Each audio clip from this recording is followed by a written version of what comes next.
Hey everybody, my name is Katie Hill and I'm with the Institute of Government here at UGA. And I am very pleased to be here today to speak to you about one of my favorite subjects, septic systems. And I'm particularly pleased to be here talking about septic systems at the Georgia Water Resources Conference because before I was with the Institute of Government, I was with the River Basin Center for many, many years. So this is quite fun. All right, everybody, so let's go ahead and get started talking about septic systems and sea level rise in Georgia. Okay, so first off, here's the big picture. Sea level rise is impacting septic systems in our coastal communities. We have a lot of septic systems on the Georgia coast, and when they are compromised, they can negatively impact both public health and environmental quality.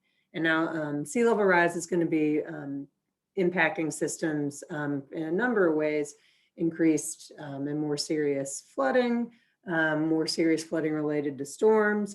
But the thing that is going to be probably the biggest issue and the most insidious threat that can cause permanent failures to systems is rising groundwater tables.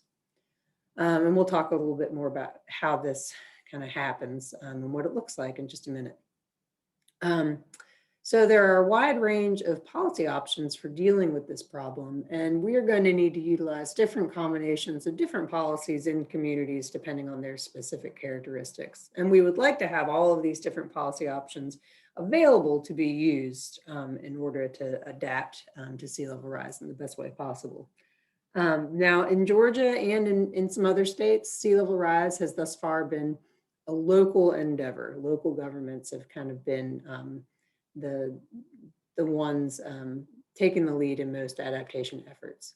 And this is very important because in Georgia, the two local entities that deal with septic systems and wastewater policy on a regular basis do not have the clear authority to adopt all of the different types of policies that we will need to appropriately address sea level rise impacts to septic systems. This is very important because uncertainty regarding authority can be a major regulatory barrier to adaptation policies and programs. So now a short primer on how we regulate the use of systems currently in the state. The federal government, I should say, I would be remiss if I didn't point out that the federal government does not regulate the use of septic systems. I won't go into why right now, but if you're interested, I'd be happy to talk about it in the question and answer session.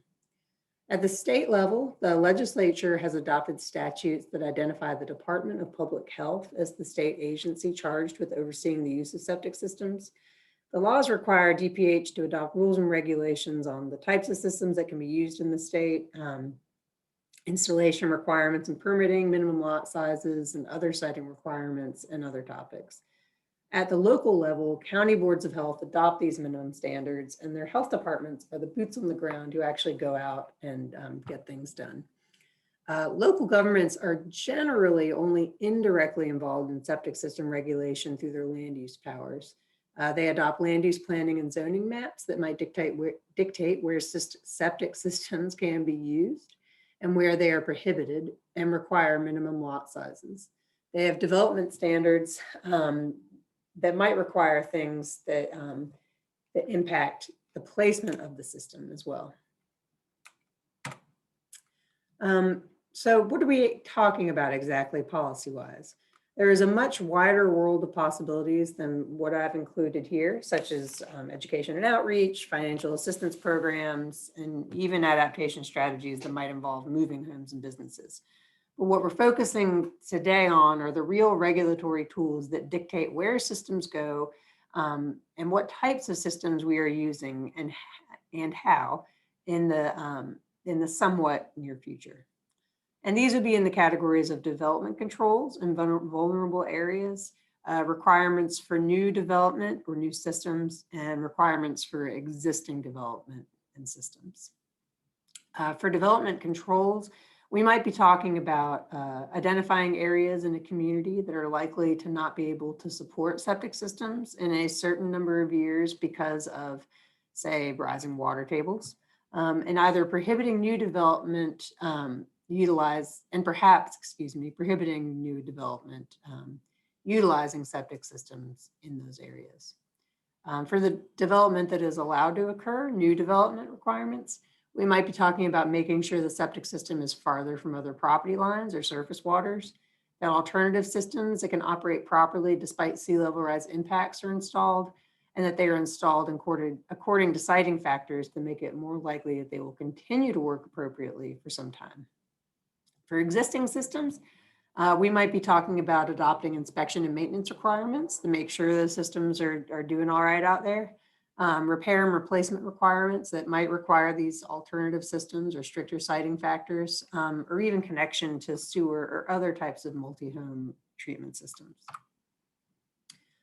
So let's talk about this authority issue that I've alluded to.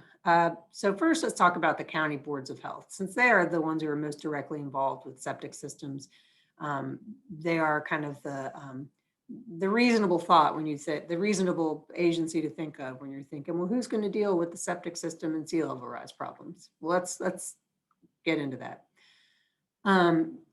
County boards of health have some really important limits on their authority in this area.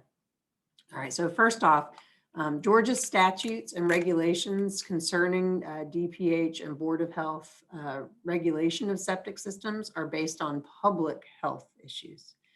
The way the laws and rules are worded and the enforcement authorities the way the laws and rules are worded and the way that the enforcement authorities have been developed for the local health departments really focus on imminent public health threats. I've talked with many health district and health department officials over the years, and they have all pretty much told me that they do not believe they have the authority to conduct enforcement actions based solely on environmental health impacts. This is really important because when we are talking about impacts from sea level rise, we will likely first experience environmental impacts from things like nutrients migrating into groundwater and surface waters. By the time sea level rise has messed up septic systems to the extent that they constitute an imminent public health hazard, many of the policy options to deal with them may no longer be available or practical. Second, once a system is permitted, we do not, under our current regulatory system, consider changes that are happening to the site, or we don't have a regular mechanism for considering those changes. There is no mechanism that says, for example, if groundwater tables rise in this area, you may be required to upgrade your system to a different type or connect to sewer or something like that. This problem is kind of related to the fact that county boards of health have no land use planning powers. They don't get to pick which areas in a community are appropriate for development based on future potential conditions. Finally, a very specific and in my mind rather irksome limit is that county boards of health are specifically prohibited by state law from requiring the maintenance of conventional septic systems, gravity-fed, non-mechanical septic systems. And these are, of course, what the vast majority of septic systems in our states are. We are the only state in the country that has any kind of a prohibition like this that I am aware of. Okay, so when we're thinking about the county boards of health and their limits on authority, I think some visuals kind of help. So what we're looking at here, we have a graphic that shows a septic system that is failing due to a high water table. The drain field, you see the graphic on the left, you can see that the drain field is partially submerged, so it can no longer treat the effluent coming from the tank. Indeed, the effluent can no longer even pass through the saturated soils. When we have a situation like this, we will likely have ponding on the surface of the drain field and toilets and other fixtures backing up into the home. So these are the visible, imminent public health hazards that will be dealt with by a county board of health and health department. You see this nasty stuff out in your yard and your toilets overflowing like this one, you're probably going to call a septic system company or the county board of health, and they're going to come out and take a look at it. The board of health or the health department's going to be notified. You're going to need to fix this problem. And by the way, that is looking for pictures of flooded toilets, I gave y'all the least nasty one I could find, so you're welcome. Now, and I think this is important to look at. Here, this beautiful lawn right here, it's probably somewhere down in Florida. We actually have a compromised system. In this visualization, you can see that this would show groundwater tables have risen, say due to sea level rise, and the drain field is not submerged by the high water table. So some treatment is still taking place. The wastewater can filter through the soil in the drain field, and everything is still leaving the house. You can still flush your toilets. There's no giant nasty wet spot in the yard. From your point of view, everything's fine. So this isn't the type of so you think it looks just fine, but it's not. The wastewater coming from your septic system is not being appropriately treated, and you might be seeing pollutants, pathogens exiting the ground or exiting your drain field, getting into the groundwater and then into surface waters. So this is the type of problem that isn't necessarily going to be an imminent public health hazard, and it's unlikely to be addressed by the health department. First off, they're probably not going to get called out because, you know, everything seems to be working fine. And even if they were, you know, there don't seem to be any problems. Okay. I should say, and they don't have any regulatory mechanisms in place that would give them notice as to which systems in the community are actually compromised like this. And this is very, very important because these are going to be the types of issues that we will first see with sea level rise impacts to septic systems. We need to know where this is going to start happening, because it may eventually turn into a problem like the one I showed you on the previous slide. And we don't want to let it get to that point in our coastal communities. I wanted to show you this slide right here to make another little point. So this is from Wellstrom, which is an online GIS mapper that includes many septic system locations for coastal Georgia. It is a wonderful tool, and I encourage you to check it out via the link that I've showed there on the bottom. As far as I know, no other state has anything that compares to what Georgia has in terms of septic system data for our coastal communities.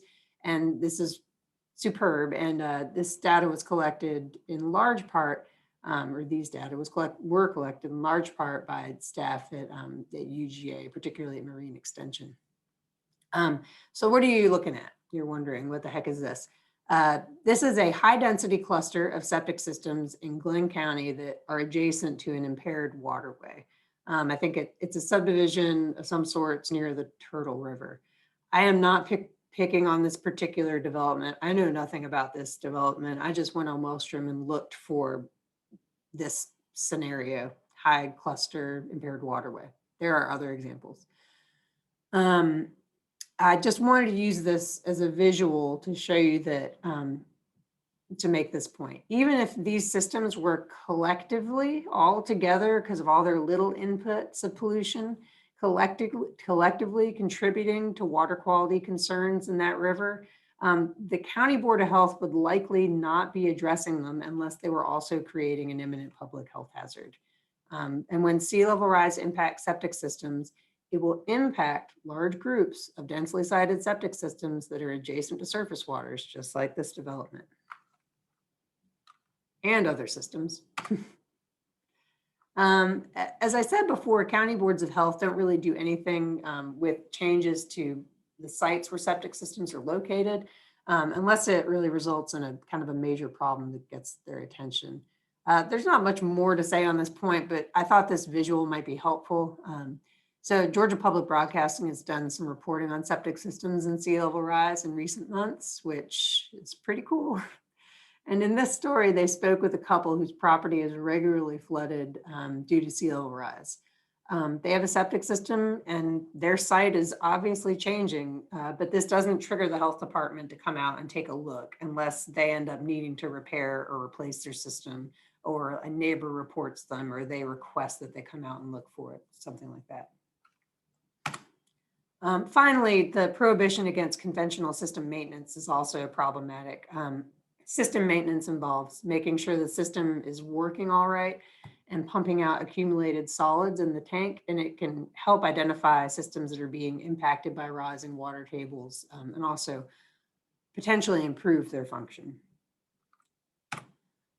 So now let's talk about local governments. And this is a little tricky because it's a little bit legally, and I'm just going to try to give it to you as simply as possible. So local government authority is mentioned twice in the state statutes concerning septic systems, but whether or not they give local governments the authority to adopt rules directly regulating systems is unclear. There is a statutory provision that says local governments aren't prohibited from adopting local regulations, but its placement is so strange that it is very unclear as to whether the legislature was referring to all types of regulations impacting septic systems, or just this subset of development rules that are discussed in the section where the provision is located. There is also a provision that reserves community zoning powers, but it is unclear as to what zoning powers refers to in this context. Did the legislature merely mean that communities could, say, dictate where septic systems could be used generally via zoning districts like they already do? Or did they intend for local governments to be able to directly regulate system use through zoning, say by requiring certain system types in certain zoning districts or requiring maintenance in others? It's unclear. These questions can kind of feed into the major issue with local government authority, which is whether state law preempts local governments from acting in this area. If local governments are not preempted, in Georgia, they would likely have the authority to adopt these types of programs because we have a pretty robust home rule power for our local governments. I won't go much farther than that, but just know that in the absence of preemption, local governments most likely could adopt most, if not all, of these policies. Excuse me. Now, preemption is a legal concept that can be very, very complicated, so I'll try to give it to you simply. Federal, state law, and state law can, but might not always, preempt local regulations in a particular subject area. So sometimes preemption is explicit. The legislature in the text of the statute might say that local governments cannot regulate in this area. But other times preemption can be implicit. They don't directly tell you, but the way that they wrote the statute, how it interacts with other statutes and other factors might indicate to a court that they did intend to prohibit local rules in this area. So here we don't have explicit preemption. There's nothing in the statutes that concern septic systems in Georgia that says local governments shall not do these types of things. But it's possible that we have implicit preemption. I won't go into the whole analysis, but it's a little complicated, and the court has never considered this question in Georgia. So right now, it's just not something we know. Okay, so to wrap up with y'all, this is what I tried to do is lay out all of this uncertainty for you guys visually. Okay, so here we have the different types of policies and policy areas that I talked about earlier.